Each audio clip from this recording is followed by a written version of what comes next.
ఈ వేదికపై నిలబడి మాట్లాడే అవకాశం కల్పించిన ఆంధ్ర రాష్ట్ర ప్రజలకి, గౌరవ ముఖ్యమంత్రి చంద్రబాబు నాయుడు గారికి, గౌరవ ఉప ముఖ్యమంత్రి పవన్ అన్నకి, రాజమండ్రి ఎంపీ గౌరవ పురంధేశ్వరి గారికి, ఈ సమావేశానికి విచ్చేసిన అధికారులు, ప్రజాప్రతినిధులు అందరికీ పేరు పేరున నా హృదయపూర్వక నమస్కారాలు.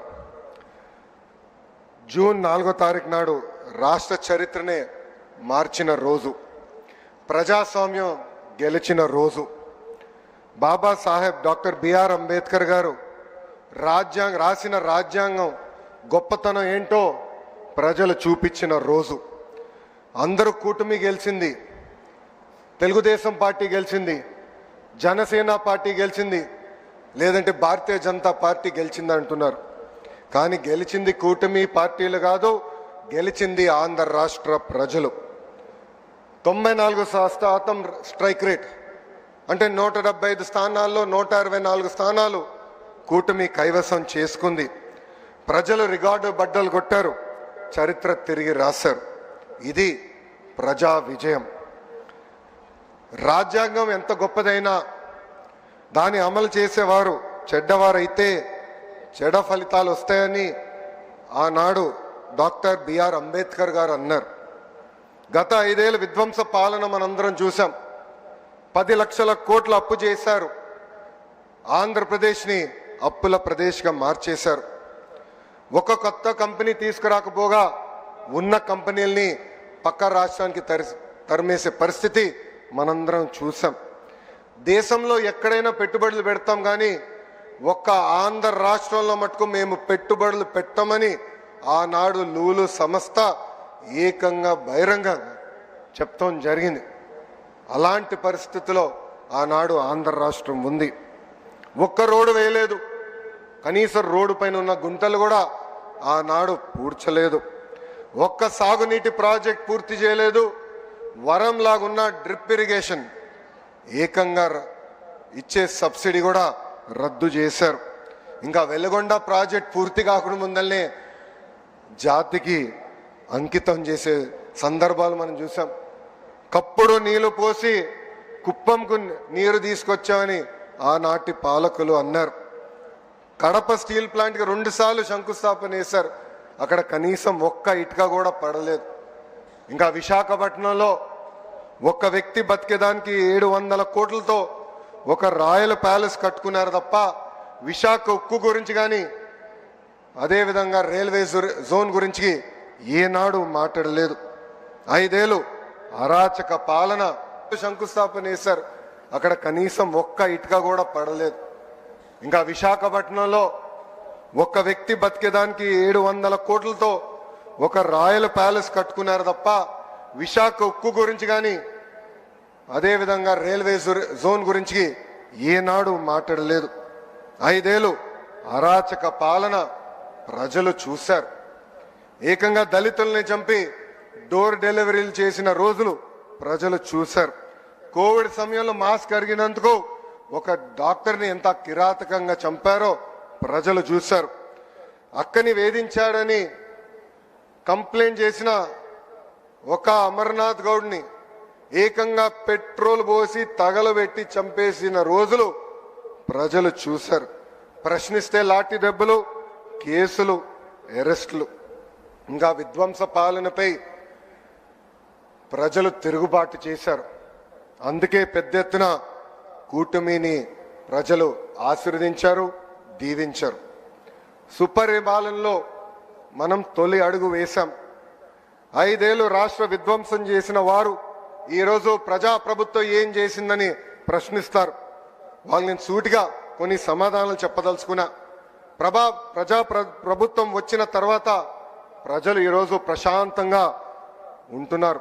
ప్రజాప్రభుత్వం వచ్చిన తర్వాత ప్రజల ముఖంలో చిరునవ్వు ఈరోజు కంపడుతుంది. ప్రజాప్రభుత్వం వచ్చిన తర్వాత ప్రజా సంఘాలకు ప్రశ్నించే హక్కు కూడా ఈరోజు కూటమి ప్రభుత్వం అందించింది. నియంత పాలన నుంచి ప్రజలకి నిజమైన స్వాతంత్రం ఈరోజు వచ్చింది.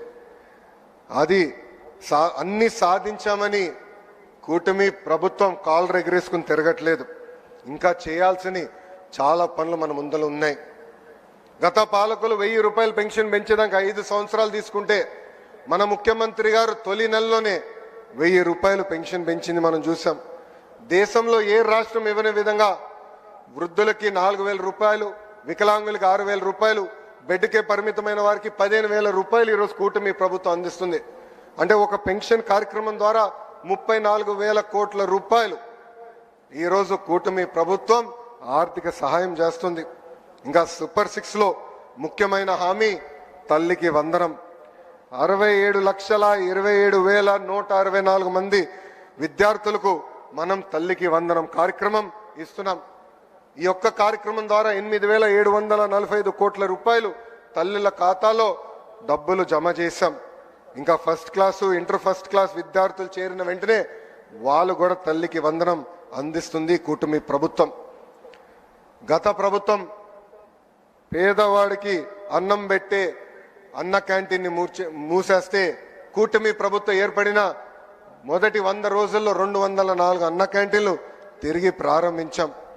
ఈరోజు దీపం పథకం కింద 2 కోట్ల గ్యాస్ సిలిండర్లు కూడా ఉచితంగా అందజేస్తాం జరిగింది. గత ప్రభుత్వం ఒక్క డిఎస్సి కూడా ఇవ్వలేదు, ఒక్క టీచర్ పోస్ట్ భర్తీ చేయలేదు.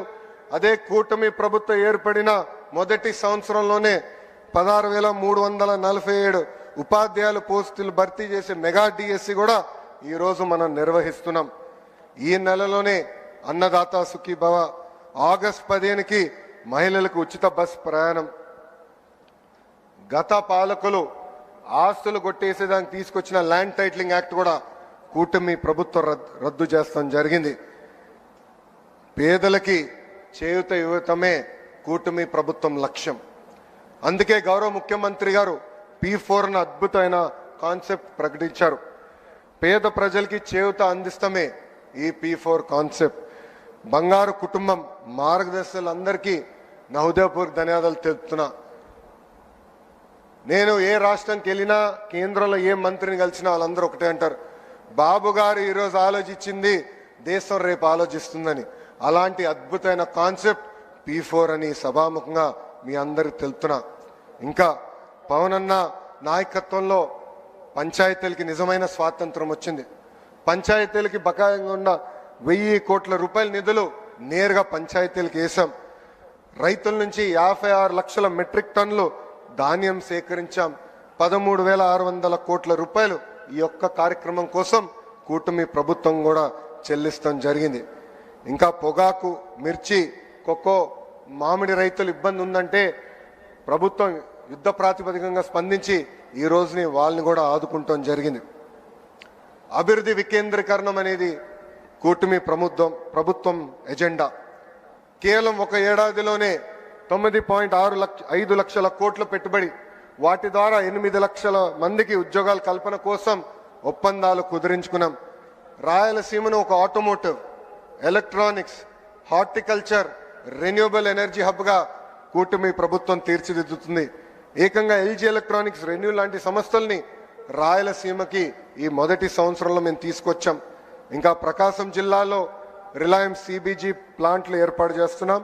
ఉభయ గోదావరి జిల్లాలో ఆక్వాని పెద్ద ఎత్తున ప్రోత్సహిస్తున్నాం.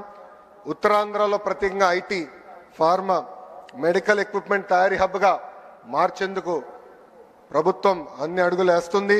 ఏకంగా ఆర్సిలర్ మిత్తల్ ప్రాజెక్ట్, ఒక TCS, ఒక కాగ్నిసెంట్ కూడా ఉత్తరాంధ్రకి ఈరోజు కూటమి ప్రభుత్వం తీసుకొచ్చింది.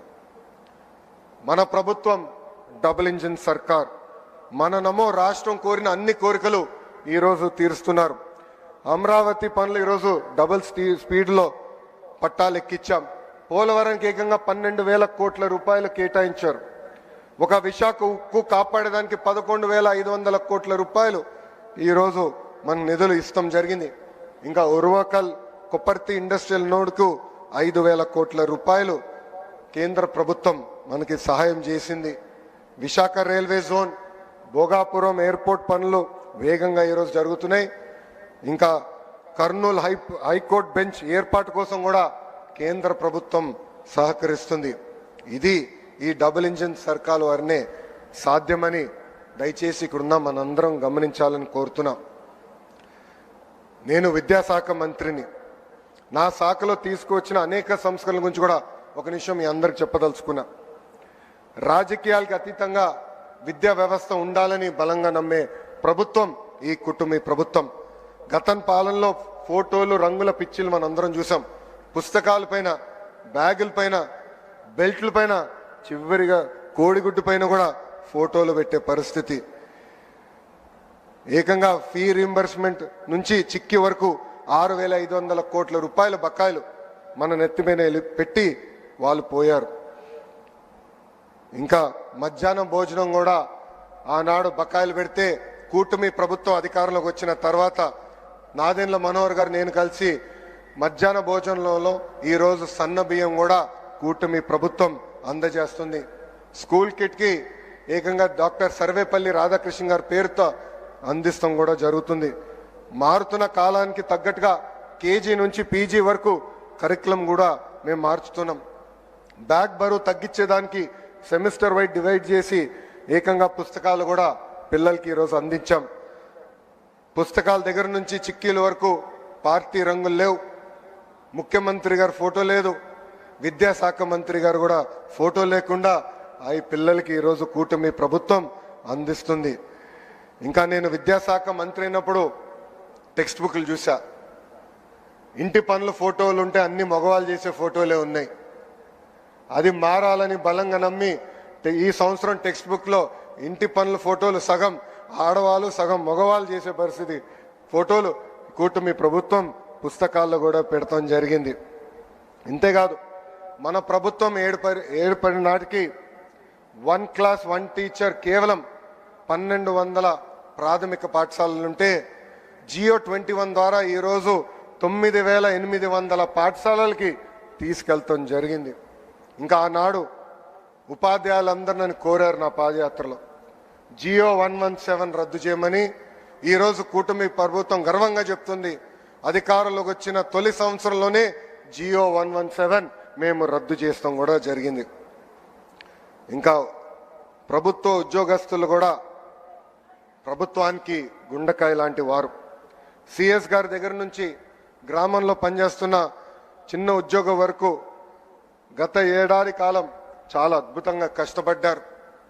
దారి తప్పిన రాష్ట్రాన్ని సరైన దారిలో మనందరం పెడతాం జరిగింది.